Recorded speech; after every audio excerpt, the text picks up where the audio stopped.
A very good afternoon to all of you virtually present here. I am Binita Hazarika, Department of Physics, Lakhimpur Girls College, North Lakhimpur, Assam. Dear participants and our resource person, Dr. Sanjib Sabhapandit sir, I would like to welcome all of you to the 3-day webinar on recent aspects in physics. Today we have the first lecture of the webinar. This webinar is organized by Department of Physics, Lakhimpur Girls College. Amongst this global pandemic situation, we are all away from our conventional classroom teaching. We are all in virtual contact. Compromising with the recent situation, it is our humble effort to do something for the student fraternity so that they remain live in study and feel touch with us. Now, I want to introduce our resource person, Dr. Sanjib Sabhapandit, in front of you. Dr. Sanjib Sabhapandit is from North Lakhimpur, and he did his BSc in physics from Cotton College in 1993, MSc from IIT Kanpur in 1996, and then he had his PhD from Tata Institute of Fundamental Research in 2003. After completing his PhD from TIFR Mumbai, Dr. Sanjib Sabhapandit worked as a postdoctoral fellow at the University of Wisconsin-Madison, USA from 2002 to 2004.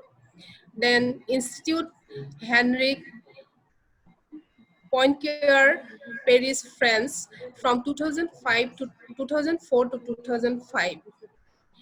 Laboratorio de Physique Théorique at Medal Statistique LPTMS and Université de Paris, Orsay, France from 2005 to 2008. Then he joined TIFR from 2000 and 2008 to 2009. He remained a scientist, and then from 2009 to 2012, he became Associate Professor 1, and then from 2013 to 2017, he remained as Associate Professor Grade 2. Currently, he is a faculty at Raman Research Institute, Bangalore. His research interests cover various topics and statistical physics and their applications to other fields. Some of these interests including stochastic processes, disordered systems, fluctuations and large deviations in non-equilibrium systems, stochastic charge processes, non-equilibrium steady state of driven of inelastic gases, tagged particle motion, integer partitions, and statistical physics of active particles. Sanjib Sabhapandit is a recipient of B.M. Birla Science Prize in Physics and TAA Gita Udgankar Award in 2002 for the best PhD thesis of the year in physical science. Dr. Sabhapandit has many more institutional activities. 2 students have completed PhD under his supervision. Moreover, he had worked in 3 different prestigious research grants. Dr. Sabhapandit has 55 numbers of research publications in many different high-rating journals. This is the introduction of today's resource person. Now, I request our principal sir, Dr. Surajit Puya, to open the webinar by saying some words. Over to you, Principal, sir.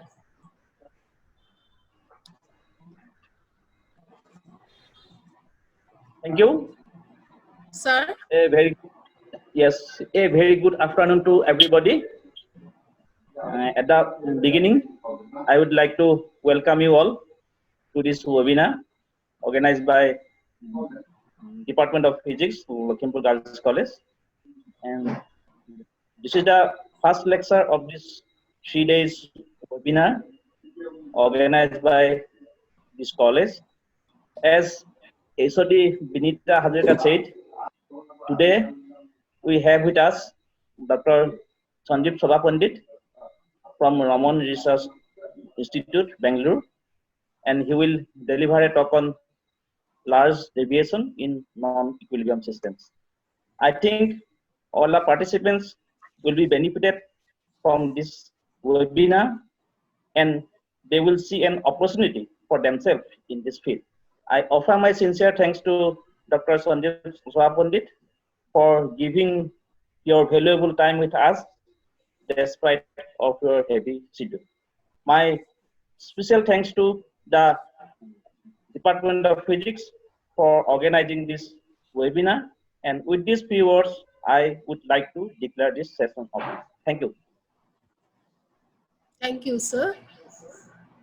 And now over to Dr. Sanjib Sabhapandit, sir.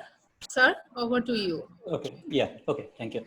Yeah, thank you very much for a kind introduction and also inviting me to give this seminar.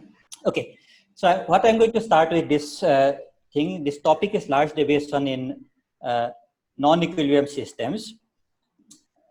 I guess these words might be something new to you, large deviations and even the non-equilibrium systems for the students. So as we go along, I'll try to explain what these words mean. And okay, so let me just go along. So this talk is divided into 3 parts. So in the first part, I'm going to give a brief introduction about large deviation. Okay, so I'll do it by an example. So it's a simple example which we have actually seen in our daily life.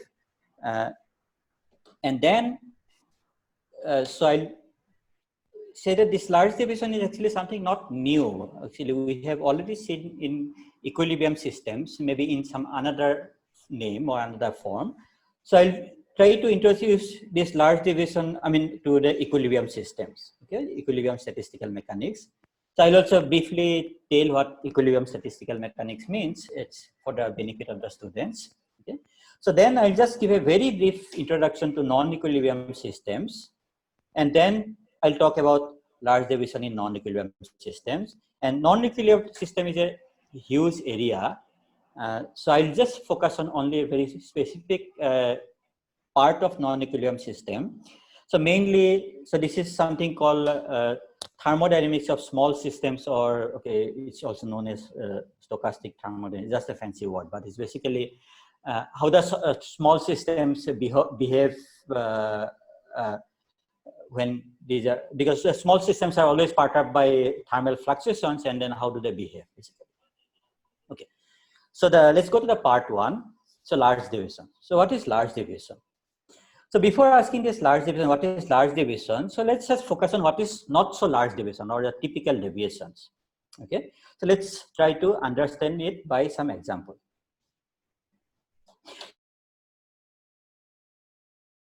So imagine that, okay, you are in this room, so you have this gas in the room. Okay, so there's a density of gas in the room. So what is the density of the gas? There's a global density where, okay, you have this N is the total number of particles inside the room. So V is the volume. So if you divide the total number of particles divided by volume, so that is the global density of gas inside the room, right? That's how you define the density. But if you want to measure the density in the room, how are you going to measure the density? So you're not going to count all the particles in the room, because that will probably take your whole lifetime. So instead of that, what you are going to do, you'll probably just take a small volume and count the number of particles within that small volume. Okay, so let's call this small volume some V. So you just count the number of particles in that volume. So you count it once, So you get a number. So let's call it rho 1. So you get N1 particle. So if you count it again, so you'll get a different number. So this number will fluctuate from sample to sample, right? That's why you do experiment many times. Okay? So this measured density will fluctuate from sample to sample. So then when you want to measure the average, so you just add all the densities and then divide it by the number of times you have done the measurement. So that will be your average density. And so this average density, of course, will be equal to the global density. That's what we expect, right? So that's why you don't go around and counting all the particles inside the room, but you just take a small volume and just count the number of particles in the small volume, and then, okay, you do this experiment many times. But what about the fluctuations? Right? So how does the fluctuation go? Sample to sample fluctuation, how does it behave? Okay. So this is where the typical fluctuations. So we actually all know, because when you do this experiment, let's say, I mean, any experiment you have done in your lab, you take a measurement n times and then you just give a result, which is you add all the measurements n times and divided by n, that you call as the result. So you also write an error there, plus 1 over n correction, that's the error. So where does this error come from, right? So that is the typical fluctuation. So this typical fluctuation is basically goes like 1 over number of measurements. In this case, so this happens when if your gas is short range, basically, okay, if particles are not, the interaction between particles are not long range interaction, these are short range interaction, right? Like what is an example of long range interaction? For example, gravitational system, okay? So if you have to measure the, for example, statistical mechanics of a gravitational system, so that will be very different from what I'm going to talk. So for short range system, like typical gas in your room, the typical fluctuation around the mean are described by a Gaussian distribution. Right? So what does it mean by Gaussian distribution? So if you do this measurement many times, so every time you get a density, rho 1, rho 2, rho 3, you plot a histogram of that. So how many times, for example, you have got density rho 1? How many times, or between rho 1 and rho 1 plus d rho, let's say, it's a density. So how many times you have got a density rho 2 and so on. So when you plot this histogram, so it will fall something like that. So this curve is called Gaussian distribution. So I think some of you probably have already seen the Gaussian distribution, but if you have not seen, okay, I'll give you probably the form later. And the typical fluctuation. So what does the typical fluctuation means? So typical fluctuation means, okay, I mean, you go from one to another sample, the density changes a little bit. I mean, it's not too much, okay? So those typical fluctuations are around this one. So this region of the probability distribution describes this typical fluctuation. So these typical fluctuations are of order 1 by square root of the volume. So that's why if you take this, your measurement volume large, your error goes down. Okay, so the error goes down like 1 by square root of the volume. But there are also atypical events, right? So what is the probability that there's no gas particle inside that volume? There's a finite probability, however small it is, right? So these are atypical events, and these atypical events are not described by this Gaussian fluctuation. So to give you an example, so you might ask this question. So, okay, I'm in this room, okay, wherever I'm in the room, I have air to breathe. So what is the probability that suddenly all the air from my side of the room goes to the other side of the room and I don't have any air to breathe? Okay. Have you thought these questions ever that, okay, I mean, suddenly all the air where I'm sitting, it just disappears and then it goes and sits somewhere else. So there is a finite probability for these events, but that probability is extremely small. Okay.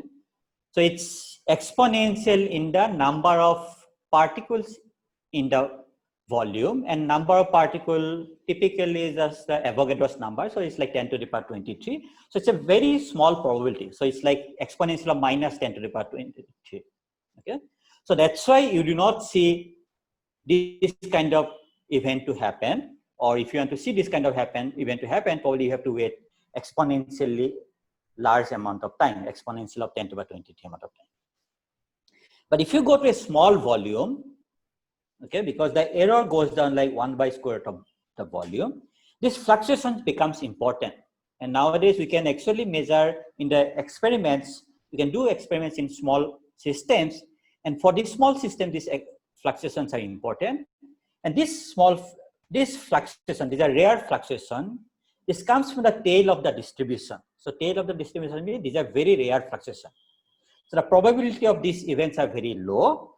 And one would like to understand about these probabilities. So these typical events, we know that these are Gaussian distributed. The the scale is 1 over square root of the volume. But what we would like to know, what about this large deviation or large fluctuation? So these are called the large deviation, and the probability, the way you would describe this event is called the large deviation theory. Okay. So let me just tell that large deviation in equilibrium systems. So you have already seen this thing. So what is an equilibrium system now? So I think many of these probably students who are in the BSc, it might come actually at a later part. So you might not have actually seen this. So let me just briefly go through it. So imagine that you have a system which is in a constant temperature, or less, right? So you fix the temperature by connecting to some heat bath. But apart from that, you do not allow any other kind of energy to flow, in the sense that you do not allow any mechanical work, only you allow heat to flow, and you do not allow number of particles to change, and you keep the volume constant. So after some time, if you leave it, the system will equilibrate, means that temperature of the system will be same as the temperature of the heat bath you have connected the system to. Also, equilibrium means basically, if you look at the distribution, so what is the distribution that you find a particle somewhere, or what is the distribution of the velocities of the particle inside the gas? So those will be time independent. So when this becomes time independent, you say that the system has reached an equilibrium state. So now there is a way to describe this equilibrium state. So you can describe it different ways depending on what kind of thing you keep fixed. For example, in this ensemble, so this one is you call canonical ensemble, where you just keep the temperature fixed, but you allow heat to flow with total number of particles fixed and total volume fixed. So in this case, so what happened that if you look at a configuration, so what is a configuration? So configuration means that you describe, so you have this particle, so you describe each particle by its position and its momentum. So because it's a classical system, so if you tell me the position and the momentum, you can, I mean, you tell everything about the system basically, right? Okay. So now if you take all the positions of the particle, positions of all the particles and momentum of all the particles, that space is called the phase space. Okay. For example, if you have a particle in one dimension, so you have one velocity component and one position. So your phase space will be a two-dimensional space. So your x-axis will be, so for a one-dimensional particle, for example, so your phase space will be something like this. So you, in one direction you describe the position, and in direction you describe the momentum. And if the particle has constant energy, so then you know that the total energy is constant. So this potential energy plus kinetic energy is constant. So this will, depending on what kind of potential you have, this will be in some kind of closed loop, right? So this particle will be always there inside this closed loop, okay, in the phase space, in the momentum position space. So now if you go to higher dimension, the dimension of this space will increase, but it's still some kind of space. And so any point in this space, for example, in this case, you can take out any point. So this point corresponds to a configuration of the system. So this point corresponds to another configuration of the system. and this point is another configuration of the system. So there will be many configurations where the system can be. So it basically says that you just take a look at the system and just tell me all the velocities and all the positions, and that corresponds to one configuration. So now what you do there, so in equilibrium statistical mechanics says that because this state can be in any of one of these configurations, one of these allowed configurations, you can associate a probability associated with each of these configurations. Okay, so you basically wait for a long time, the system will visit different configuration, then you can ask what is the probability that the system is, let's say, configuration C. Okay, so in this probability in equilibrium statistical mechanics is given by this formula, a priori. So a priori in the sense that this, it's given to you. Okay, so I will not tell you how it's derived, but so given the Hamiltonian, so Hamiltonian means basically your energy of the system, which basically your kinetic energy plus the potential energy. So given this total energy, I can tell you what is the probability of a given configuration. Okay, so is that clear? Or if you have any question, you can ask me. Okay, so, and this Z, it's a proportionality constant, so that if you sum over all probabilities, it should give you 1. And this Z is called the partition function. So the partition function is basically nothing, but if you just sum over exponential of this x minus beta h, this factor, that gives you the partition function. Okay, and this partition function, if you take the log of it, this beta is 1 over temperature, Kb is the Boltzmann constant. So if you take the log of it, it's called the free energy of the system. And given the free energy of the system, you can compute all thermodynamic quantities, let's say pressure, whatever you want, for, okay, susceptibility, heat capacity, whatever you want. Okay, so it turns out that the free energy is extensive. So extensive in the sense that it grows with the either with the number of particle, or it grows with the number of volume. So these are extensive quantities, right? So if you double the number of particles, the free energy doubles, free energy of the system. So this is the extensive. So this kind of functions are called extensive function. So free energy is an extensive function. So in an extensive function, so now you can write it as a, so free energy is a function of number of particle and volume, and other other variables like temperature, etc. I have just I did not just write it here. But extensive means that you can write it as a, instead of writing as a separately as a function of number of particle and the volume, so you can write free energy is equal to volume times by another functions of intensive variable. So intensive variable means if you just divide, for example, number divided by the volume, so that's a density. So density is an intensive variable. For example, if you double the size of the room, your density doesn't double, right? So if you double the size of the room and double the number of particles, basically your density doesn't double. Okay, so the number of particles is extensive, the volume is extensive, so therefore you can write it as this function, and this f is a function of the intensive variable. So now the free energy. So how is the free energy related to the large deviation function? So as I have said, that probability of a given configuration is given by this. So it's 1 over z times exponential of beta times the energy of the system. So now you can, even for the system, so if you can write down the probability of a given configuration by that formula.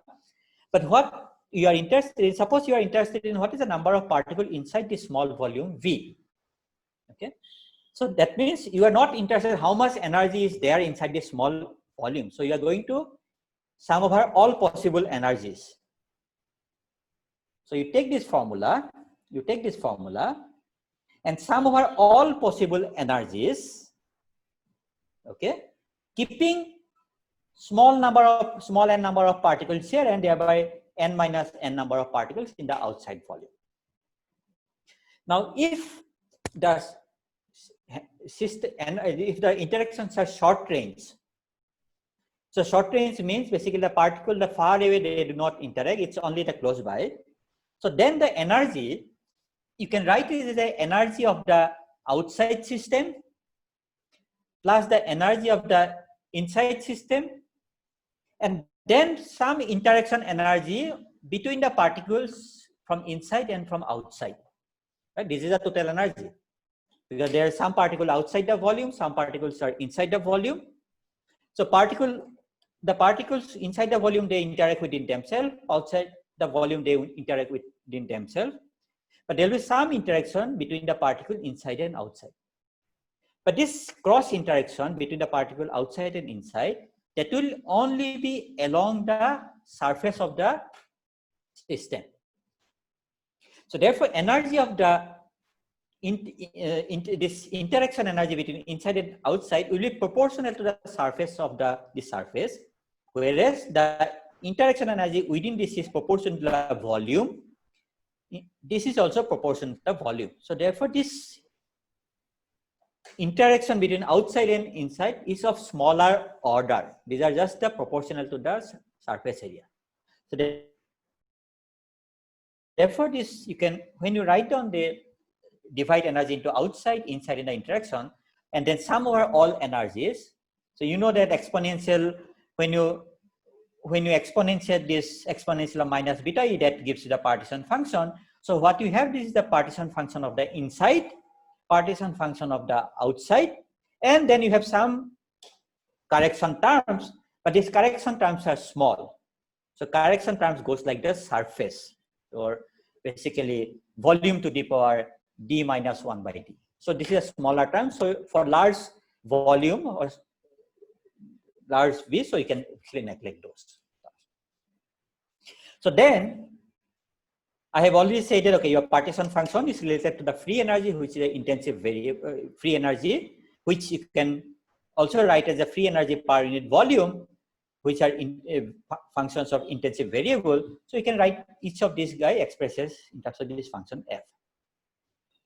So now you using that, okay, your capital N is rho bar times V, because rho bar is the global density, and small n is rho times V. Rho is the small density within the volume, and assume that your volume, small volume, is much smaller than capital V, which is the total volume. So if you put it here, you see that your probability has this form.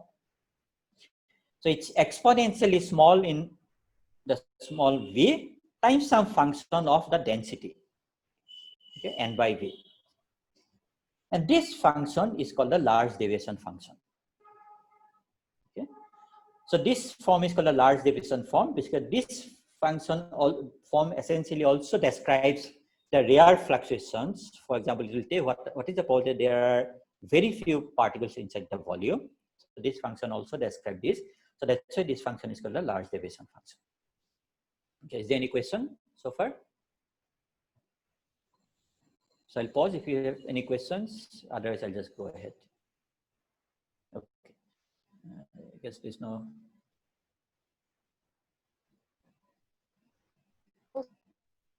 Okay, so I think there's some question.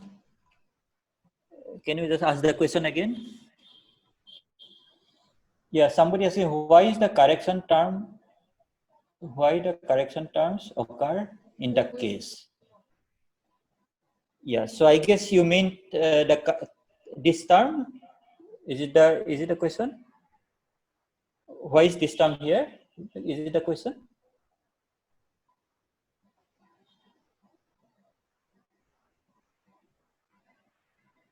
Okay, so that's the question. Okay, so I mean, so why is this term here? Okay, so let me just write down what is the total energy of the system. So total energy of the system is, so let me call this is inside and this is outside. So this is the total energy of the system, is the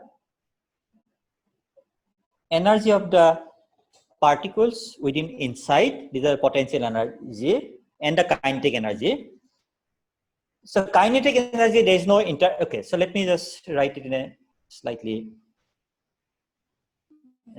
different way, I guess.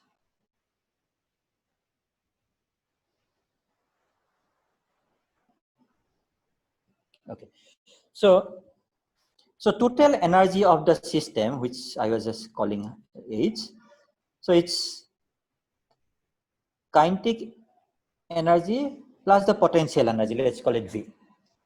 So kinetic energy is local, so it's just half mv square. So it's just summation over half mi vi square. So it's local. So it's just the kinetic energy of the inside part and the kinetic energy of the outside part. So what is the potential? The potential energy, because there is interaction between the particles, so there'll be some, so this call it inside, this is called it outside. So there'll be a potential energy of the inside part, potential energy of the outside part. But then there'll be some particle inside and outside. So let's call it interaction energy between the outside and inside. So this kinetic energy part and this part, when you write down as an exponential, so now what you are going to write is exponential of minus beta times E. So, okay, so this you can separate as, okay, outside part, so which is exponential of minus beta times the kinetic energy of the inside part plus potential of the inside part times exponential of minus kinetic energy of the outside part plus potential energy of the inside part times exponential of minus beta times V interaction. Okay.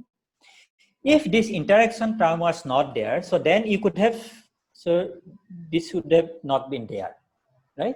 So it was just this term.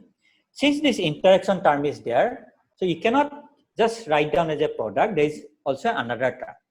But this term, the magnitude of this term is small. So this is of the order of the surface area. On the other hand, this interaction, this term is of the order of the volume, and this is also of the order of the outside volume, and volume is always larger than the surface. So therefore, this interaction energy is smaller than the other one. Okay. Yeah. Is rate function related to large deviation function? Yeah, it's the same actually. So sometimes you call it rate function and sometimes you call it large deviation. So this one, sometimes you also call it rate function. Sometimes also you write it as a plus sign actually. So sometimes you find it, okay, sometimes you also find it like exponential of some minus v times plus v times some other function and by. So this rate function means that basically it says that, okay, rate at which this probability decreases. Okay. So they are the same, rate function and the large division function. Okay. So is there any other question? Otherwise I will go. Okay, I'll go ahead. So now, so how does the small fluctuation behave? So the small fluctuations are also embedded within this large deviation function. And as I had told you before, that small fluctuations are Gaussian, that we expect it to be Gaussian. There's a deeper reason why it's Gaussian. This is something called central limit theorem, but I will not go into that. But we can, from here, we can see that, okay, why it's Gaussian. Okay, so whatever the small fluctuation means the typical fluctuation. So the typical, so this is our large division function now, right? So I have now written that, okay, probability density of a given density has this form. Okay. And this is the large division function where F is the free energy per unit volume. Okay. So now if you expand this F, so this is, I don't know whether you can see, this is the derivative of F. It's a F prime rho. And rho bar is the global density and rho is the local density, which is a fluctuating quantity. And you are interested in the probability density of rho. Okay. So if you expand, you see that immediately, okay, in Taylor series, first term will be F of rho bar, that's going to cancel with this one. Then second term will be rho minus rho bar times this one, that's going to cancel with this one. So what you have is this quadratic term, so which is basically given by this one, f double prime of d. So therefore, this form for small fluctuations, you can write it at this. And this is nothing but your Gaussian distribution. Okay, so if you just normalize it, there'll be a normalization constant. But this is essentially your Gaussian distribution. The sigma squared is called the variance, and variance is basically just given by this one. So this is, you can just see it here. So it's just basically 1 over this quantity.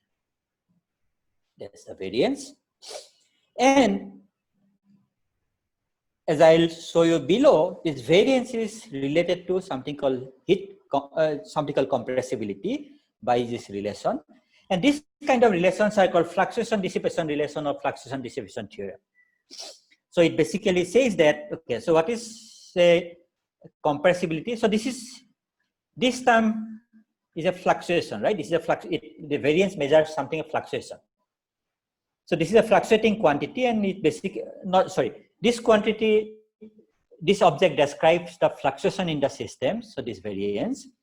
And this is, what is this compressibility? This compressibility is basically, how does the density change if you increase the pressure in the system? So how does the system respond? So it's also called response function, basically. How does the system respond to outside perturbations? So for example, if you increase the pressure, your density increases. And how does the density increases as you apply outside pressure? This is basically given by this compressibility. Now, when you apply some outside perturbation like pressure, etc., you are putting energy into the system. So that energy also dissipates into the system, and this is basically a quantity which measures this dissipation in some sense, right? So therefore, this relation is called fluctuation dissipation theorem, and there are various, so it occurs in various forms, this fluctuation dissipation theorem, for example. Okay, so this relation, so going from here to here, you can see easily, because you know how the pressure is related to free energy. As I told before, given the free energy, you can compute all other variables, observables. For example, you can compute the pressures given the free energy by just taking a derivative of the free energy with respect to volume. And since I've told that this is an extensive quantity and you can write it like that, so if you just do this, it's a simple two-line calculation, you'll find that your pressure is given by that. Okay, and then if you just put it here and then look at the derivative of the density with respect to the pressure, so you find is that, so there's a relation between your compressibility and the second derivative of your free energy, 1 over second derivative of your free energy, so which essentially gives you this. Okay, so now we see that in equilibrium systems, the typical fluctuations are Gaussian. Okay, that's why, I mean, when you measure the let's say density of a gas inside a room, you know that it's going to be Gaussian. Okay, so there's also a mathematical reason for that. Another way of looking, I mean, in the sense that another way of looking at it, this is also mathematical, but the another way of looking at it, so that is basically, there's something called central limit theorem in probability theory, but I'm not going to go into that. Okay, so now, so I think I'm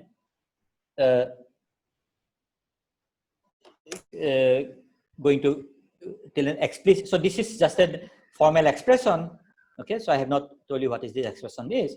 So I'm just going to give an explicit derivation, and that is, suppose you have an ideal gas.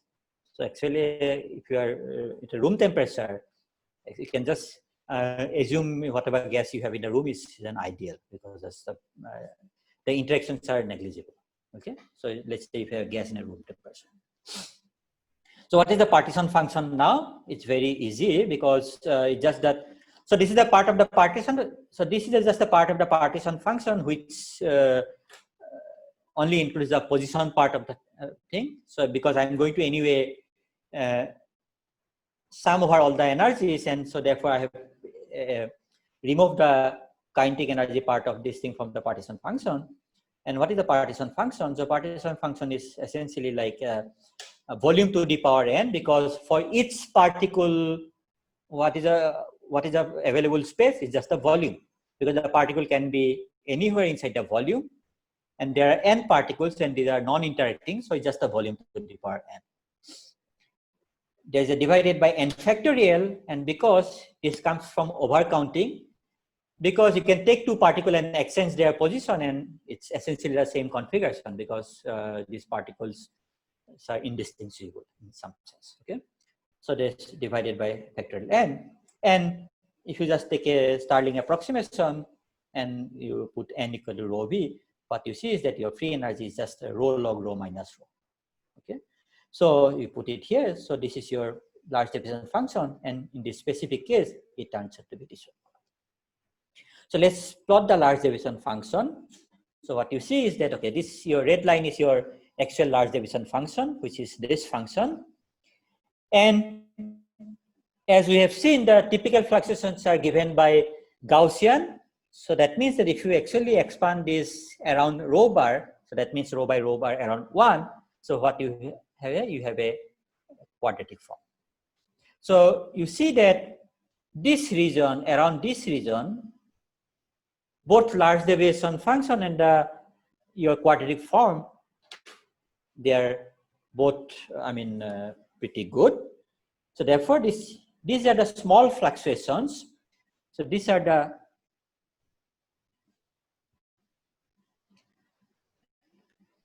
fluctuations. So the small fluctuations are given by Gaussian because it's just if you just take an exponential of this quadratic, so that becomes a Gaussian function. Okay. So on the other hand, if you go far away from it, for example here, so you see that it's very different from Gaussian. So these fluctuations are very different from Gaussian fluctuation. And these are this non-Gaussian fluctuation. It's basically embedded in this large deviation form. So the summary is that this large deviation function describes this large fluctuation, but also the small fluctuations are embedded in this large deviation form. Okay. Is there any question so far? Okay, I cannot see. Okay, so there is no question, I guess. Yeah. Okay, I cannot see any questions. So okay. So please feel free to ask if there is any confusion or something.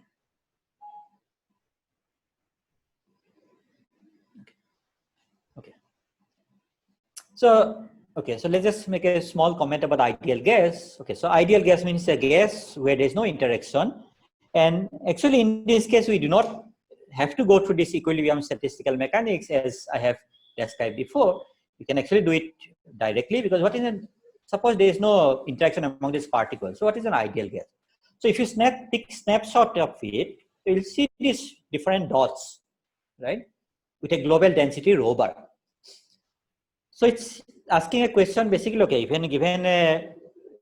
given these dots are sprinkled with some global density rho bar, or these points are sprinkled with a global density rho bar, what is the probability of finding n number of points in a small volume V?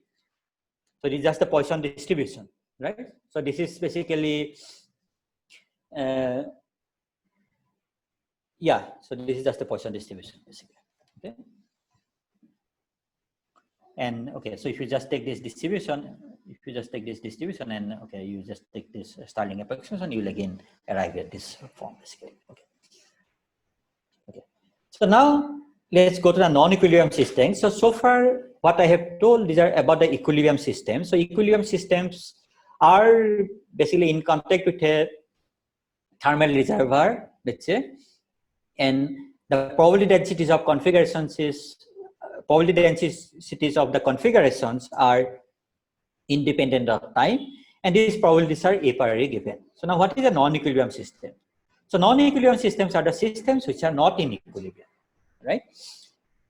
So in contrast to equilibrium systems, okay, so there is no general framework to describe non-equilibrium system as opposed to a equilibrium statistical mechanics which describes your equilibrium system. So there is these systems, basically these equilibrium systems are defined by a Hamiltonian, and given this Hamiltonian, you can write down what is the probability of a given configuration. So it's just proportional to exponential of minus beta times the energy. So that's why it's called a priori given. So all you have to do is basically compute this partition function and then, okay, do all this quantity. So the difficulty comes from the calculation. Okay, calculations are not easy. You still have to do this sum or the integral. Okay, but it's in principle the probabilities are given to you. In contrast, there is no general framework for non-equilibrium systems. So these systems are given by dynamics as opposed to Hamiltonian. These are described by dynamics. So time is involved in this kind of systems, and the probability distribution of a given configuration is not a priori known. Okay.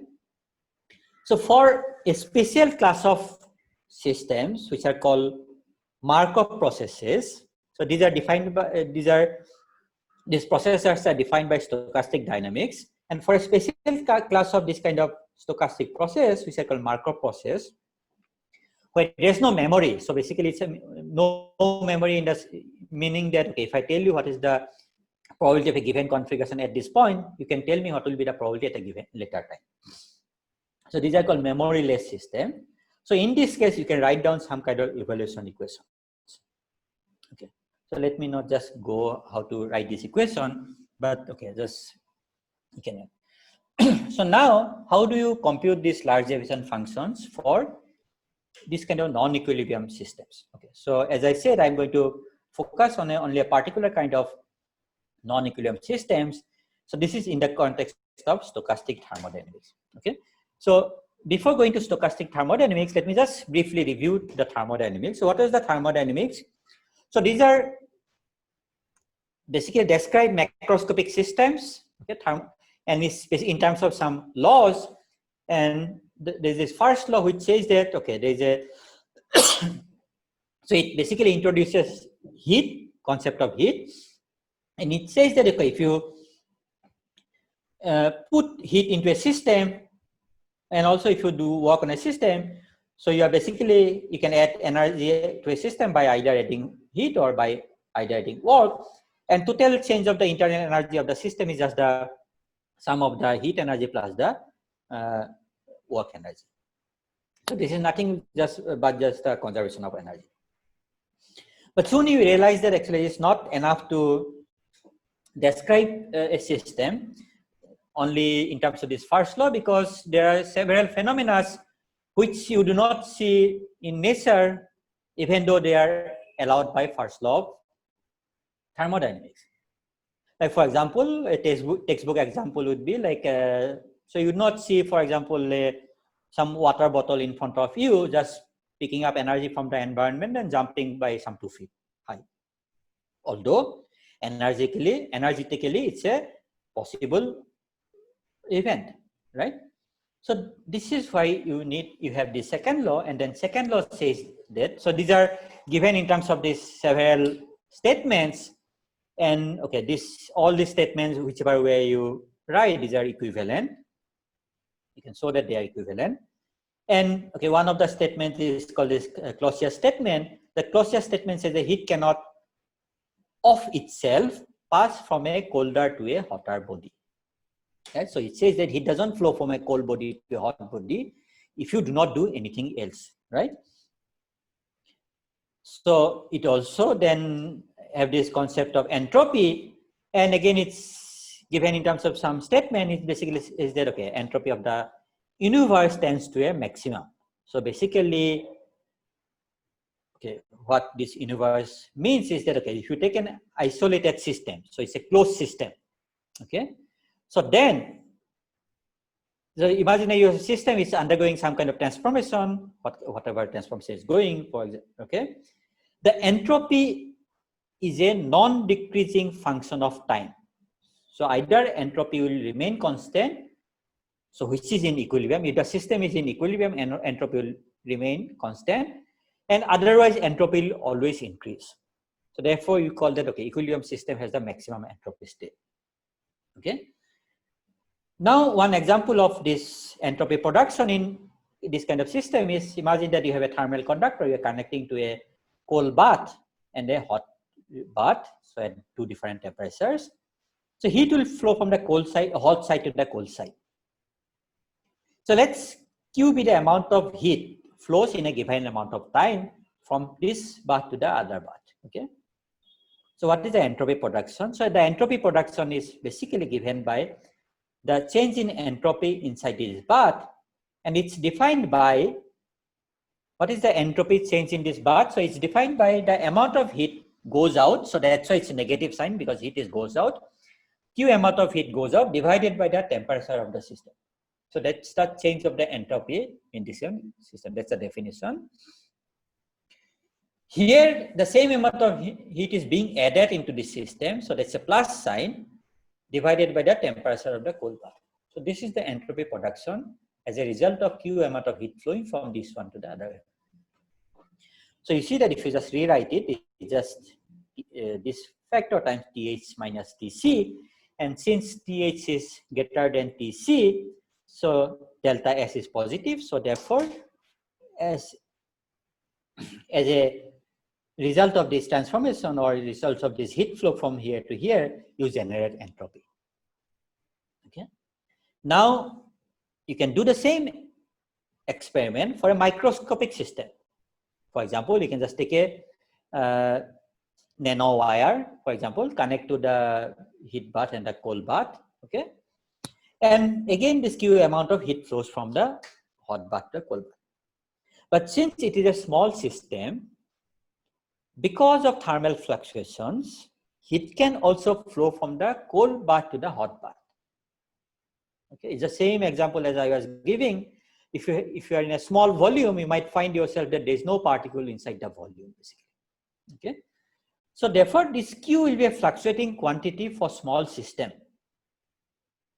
Okay, so therefore there is a distribution associated with this fluctuating quantity, and therefore you can associate a probability distribution of this heat.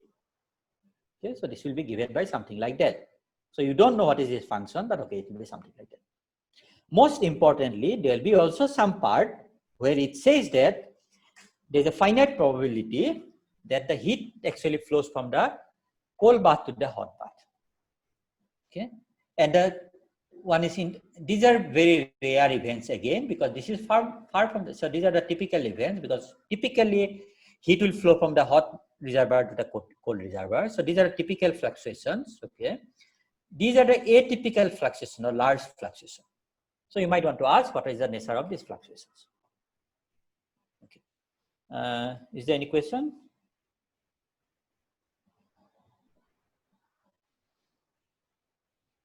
Okay, so let me just go to these questions.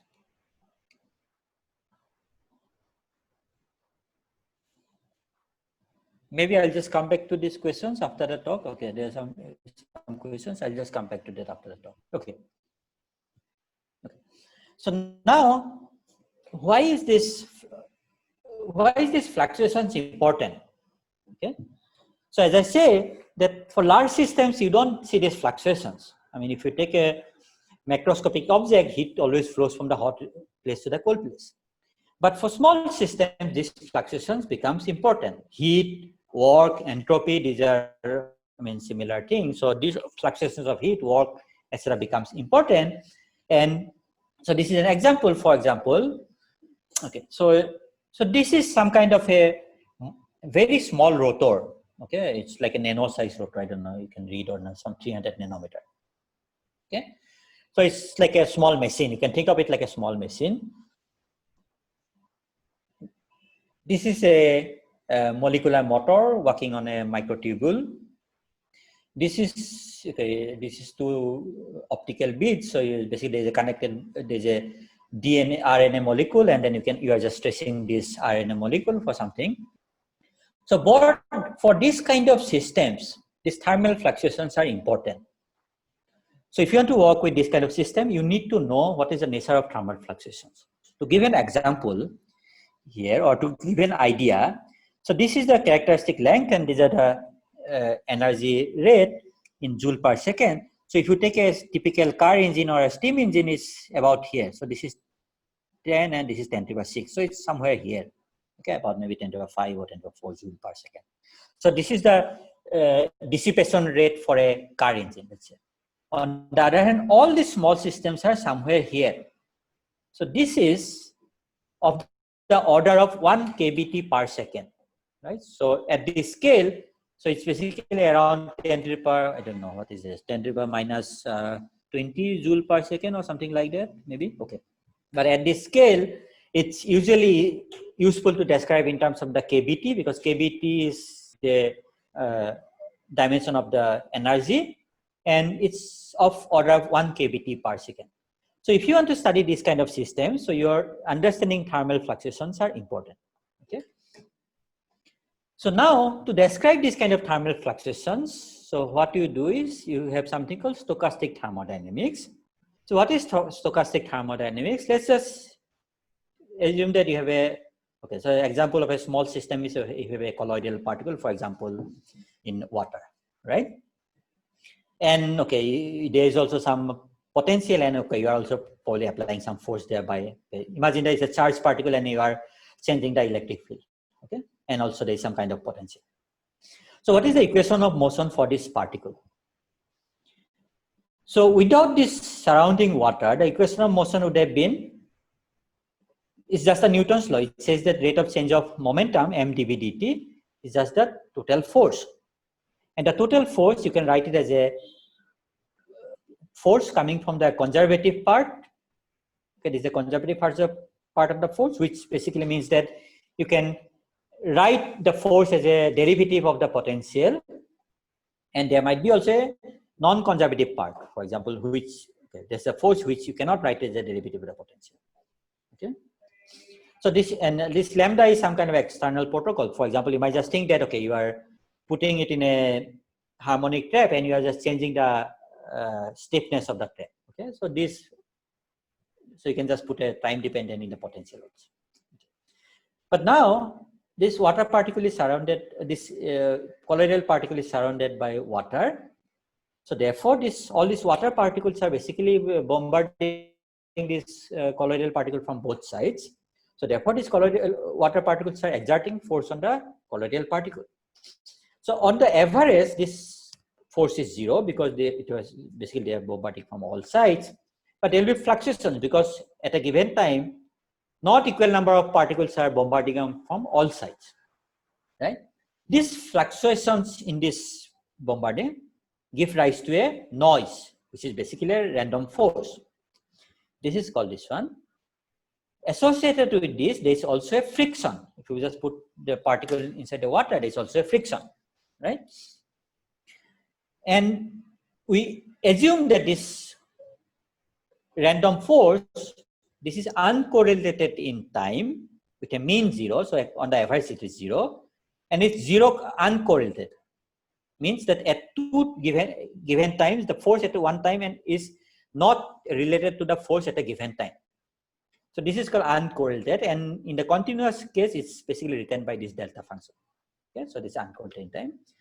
So important thing to notice is that the strength of the force, also the appearance of this friction coefficient in front of the strength of the force, that's because both this force and the friction, they are coming from the same internal thing. Is because of just one water molecule hitting the particle, so it has the same origin. Therefore, this noise and the friction, they are related, and this is again another example of fluctuation dissipation theorem. So this theorem is also called as fluctuation dissipation theorem or Einstein relation. Okay. So if you just take this one, okay, this is simple algebra. If you just multiply it by V and just rearrange, what you have is you have this one, just a simple algebra. So now this thing you can easily identify inside. This is just the total energy because it's the kinetic energy and the potential energy. This is just the total energy. This is something due to the external thing, and you can, and then whatever is this is coming from the water. Okay. So this thing is basically called the bath. This is how you model the bath. Bath is basically all this water particle hitting this thing. Obviously, it's proportional to the temperature, because if you have a high temperature, this water molecule will move at a higher speed. That's why it's proportional to temperature. Okay. So therefore, you see that your total energy, this is coming from this one. You can write it as a Q plus W according to the first law of thermodynamics, where W is given by this and Q is given by this. You can also write entropy given Q like this. But unlike in the classical thermodynamics, now all these quantities are fluctuating quantities. These are random. So it depends on trajectories, because these equations, these are stochastic. This is an example of a stochastic equation, right? Because there's a random term here. So given the initial condition and given the realization of this random noise, you'll find a trajectory of the system, and along this trajectory, you can measure both work and heat. So if you compute again for another realization, you'll have another realization of the noise, so you'll have another trajectory, so it will give you another heat and work. So again, therefore, this heat and work will be probably random quantities, and this stochastic thermodynamics basically describes, gives a description of this quantities. Okay. So let's let another 5 minutes I'll just take, and then okay, let me just describe something we did in this field. So this is an experiment done in France by these people. So what is this experiment? Okay, let me just describe this experiment for a little bit. So this one is called a atomic force microscopy cantilever. Okay, so this is basically this AFM cantilever they used to measure basically all these surface properties of this thing, this thing. But okay, so for our purpose, just assume like a small beam, right? So I guess many of you have studied beam theory. So just think of it like a small beam. Okay, what is the size? Size is very small. Okay, so this is a conducting beam. There is a metal plate down. So you basically apply a voltage between this one and this one. So because of this voltage, there will be a force between this cantilever and the surface. Okay. Now, if you change this voltage randomly, so nowadays you can actually take a computer and just put a random pulse, and then that gives you this voltage. Whatever voltage you want, you can put it to the system. So if you put a random voltage here, so that will correspond to a random force acting on the cantilever with respect to its whatever equilibrium position. So what is the equation of motion for the cantilever? Again, is you just look at the tip of the cantilever, equation of motion for the tip of the cantilever. So this is again, you write down the Newton's law, second law. The rate of change of momentum is the force if the cantilever, the fluctuation of the cantilever, if it was not very large, so you can actually approximate it by a harmonic potential. So it's basically cantilever, you can just model by a particle which is in a harmonic potential. But this cantilever is in air, so there's this temperature in the air, and because of that, this air particle hitting there, so there's a bath term, same as this water particle hitting the colloidal particle. And then there's a random force because of you're randomly changing this voltage. So this is the equation of motion. So you can again define what is the work done in this case. So work done is basically the force times the velocity, and you integrate over time. So that's the work done in a given time. So what is the distribution of this work done? Okay. So this distribution again is expected to have a large deviation form. So where now instead of volume, now it's a time, because time is now the extensive quantity. Time is some function of the work divided by the time. So now work divided by the time is like a intensive quantity. Okay. And okay, so it turns out that we can actually solve it. Okay, I'll not go through it, but okay, you can actually give a exact asymptote. I mean, this is a form at large time, exact analytical form for large time. Okay, and these functions are basically the large deviation function. So this is one example of large deviation function which you can compute in let's say non-equilibrium systems. Okay, so let me just compare it in experiment. So this there's this dashed lines, you can see probably red dashed lines. So these are these theoretical formulas, and then you can also, given this equation, okay, given this equation, you can also carry out numerical simulation. Basically, you can just put the equation in a computer for various realization of this noise. I can compute the work done for each trajectory and find out the histogram of that or the probability distribution of that, and you see that okay, they basically match very nicely. So this is the comparison with the experiment, and you see that, okay, so this is our theory, and this is the experiment, basically what they have done. Okay. There are some fluctuations here and here, but that you expect because, okay, there are small number of realizations, and sometimes you expect this kind of thing to happen. Okay, to summarize what I have done, okay, I have tried to give a very brief introduction to large deviation function. It's a very active area nowadays to study large deviation in non-equilibrium systems, and I have given it through I have introduced you through an example, and also told you that, okay, in equilibrium system actually it's related to something called the free energy, and since there is no standard framework of non-equilibrium system, like people think that, okay, that might be large deviation might be one way of thinking about non-equilibrium system, because in equilibrium it's like a free energy, so in non-equilibrium system it might be like a free energy, basically some kind of non-equilibrium free energy. Okay, but these are just words. Okay, don't pay too much attention to it. Okay, so I have also given a very brief introduction to non-equilibrium systems. Okay, so I didn't actually tell you how. I didn't actually tell you about the equations of this master equation, but okay, that's fine. And then I have talked about a stochastic thermodynamics for small system, and finally, I have considered one example where you can compute a large division function, and I have shown you one example for non-equilibrium system, basically. Okay, so I think I'll just stop it here, and I can take questions, basically. Yeah, so I'll stop here.